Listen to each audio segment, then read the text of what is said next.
Bonjour, chers frères et sœurs, c'est toujours pour moi un véritable plaisir d'échanger avec vous. J'ai l'impression que le régime RDPC veut faire injure à l'intelligence des Camerounais. Parce qu'aujourd'hui, ils font semblant de se pointer le doigt, de se tirer dessus, alors que nous savons tout ce qui est le véritable responsable du chaos qui prévaut aujourd'hui au Cameroun. Et chers frères et sœurs, qui est le responsable du grand désordre, du sous-développement qui nous a été servi depuis 40 ans? Le seul responsable, c'est M. Biya.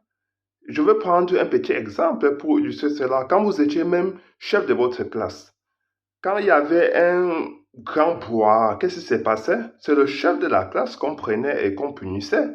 Parce que si celui-ci n'avait pas pu écrire les noms des bavards, alors c'était lui le responsable. Par analogie, quand vous êtes entraîneur, si l'équipe ne joue pas bien, on vous sanctionne. Vous êtes le seul responsable. Et si c'est le président d'un club, soit lui, il va partir, soit il va faire partie l'entraîneur. C'est aussi simple que ça. Quand vous êtes président de la République, avons-nous déjà demandé à M. Biya d'être ministre, ou bien premier ministre, ou bien sous-préfet ou préfet? Non. On demande la sanction. C'est ce qu'on demande à M. Biya depuis 40 ans. Après son arrivée à la magistrature suprême, 5 ans seulement après, on était déjà au FMI. Pourquoi? Parce qu'il avait laissé ses amis voler. Les réseaux étaient déjà en train de se construire. M. Biya demandait les preuves de détournement de fonds publics à l'époque. Et le FMI a dû hausser le ton pour que M. Biya commence à faire semblant de sanctionner. C'est là où vous avez commencé à entendre parler de l'opération Épervier. Mais le vol se savait déjà, il y avait déjà des preuves matérielles qui étaient déjà collectées par des entités nationales. Mais M. Biya avait refusé de sanctionner ses amis. Donc, quand on dit que le pays va mal, ce n'est pas que M. Biya aurait dû être Premier ministre, à la fois ministre du Transport et tout ça, mais s'il nomme des gens qui font mal, ce qu'il a lieu à faire, c'est de les sanctionner. Mais vous avez des ministres qui sont en place depuis 20 ans, 30 ans, 40 ans, pour ne rien faire. Et M. Biya est toujours là, en train de les observer. Qui est le grand responsable de ce chaos-là, de ce chaos généralisé? C'est M. Biya lui-même. Parce qu'il veut se maintenir au pouvoir en destructurant l'État, en appauvrissant davantage le peuple, comme ça le peuple lui sera assujetti. C'est ça la raison fondamentale, s'éterniser au pouvoir.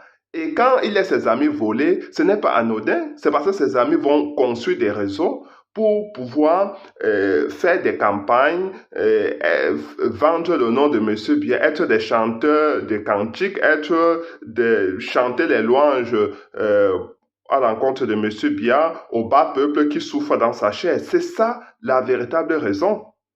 Ils font semblant aujourd'hui de se réveiller, il y a des gens qui se plaignent, il n'y a pas de route, mais les routes là tuent les Camerounais tous les jours. Tous les jours. Dois-je vous rappeler que Madame Foni fut victime de ces routes désastreuses?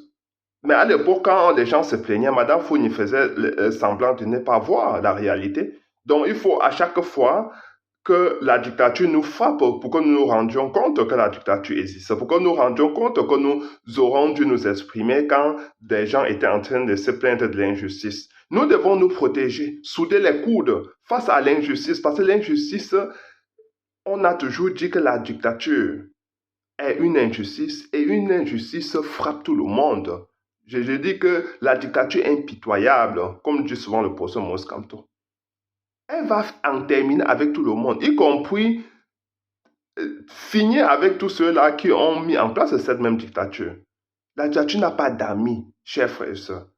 Les routes tuent les Camerounais tous les jours, comme les hôpitaux, comme les stages, parce que souvent quand il y a retour en courant électrique, cela arrive à haute tension, parfois ça électrocute des enfants. Nous vivons dans cette réalité-là depuis 42 ans. Certains font comme se réveillaient de leur long sommeil. Pourquoi les Camerounais dont-ils semblant, dont-ils l'impression d'être amnésiques? Pourquoi? Nous voyons la réalité tous les jours, chers frères, ce n'est pas du miracle. Détestons-nous M. Biya? Non, ce n'est pas M. Biya qu'on déteste. On déteste le fait qu'il ne sanctionne pas, qu'il a laissé ses amis. On déteste le laxisme qu'il a mis en place au sommet de l'État. On déteste le fait qu'il a ses amis au pouvoir aussi longtemps. Quelqu'un est ministre de l'enseignement supérieur depuis 30 ans, 40 ans. Qu'est-ce qu'il fait? Pouvons-nous être productifs en restant à une position aussi longtemps? Même M. Biya aujourd'hui est contre-productif, il ne peut plus être efficace.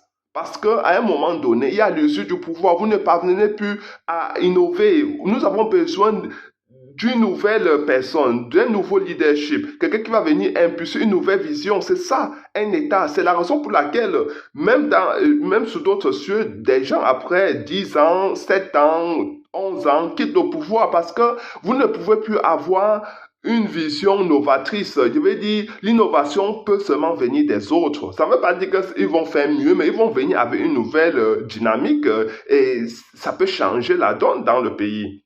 C'est ça. Nous sommes caractérisés par l'inertie au Cameroun parce que M. Biya, déjà par nature, il n'aime pas être proactif et dynamique. Il n'aime pas être, je veux dire, il est toujours aux antipodes de la réalité en place parce que le monde aujourd'hui est très rapide. Ça va très vite.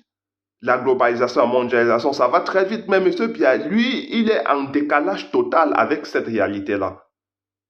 Quand il y a le sommet au niveau africain, M. Biya n'est pas là. Qui nous représente? Personne.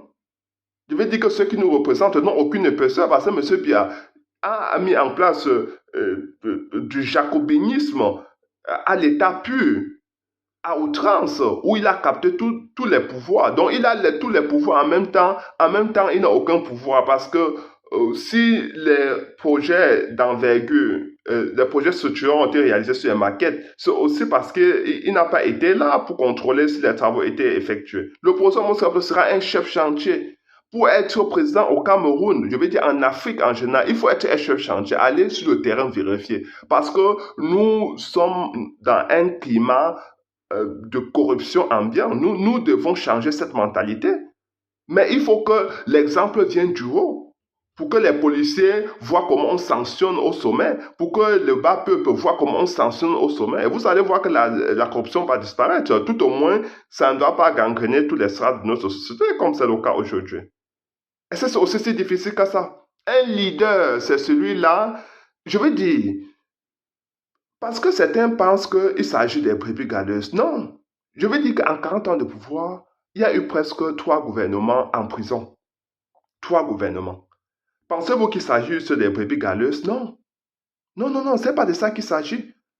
Ce n'est pas que dans le gouvernement de M. Biya, il y a 2, 3 ministres qui ne font pas bien. Non, eux tous ne font pas bien. Ça veut dire qu'à un moment donné, il faut se poser la question. Si vous, dans votre propre famille, si tous les enfants volent, sont désordonnés, font du mal aux gens, on va pointer, leurs parents seront pointés du doigt. Mais si c'est seulement un seul enfant qui fait du mal, qui est en déphasage avec,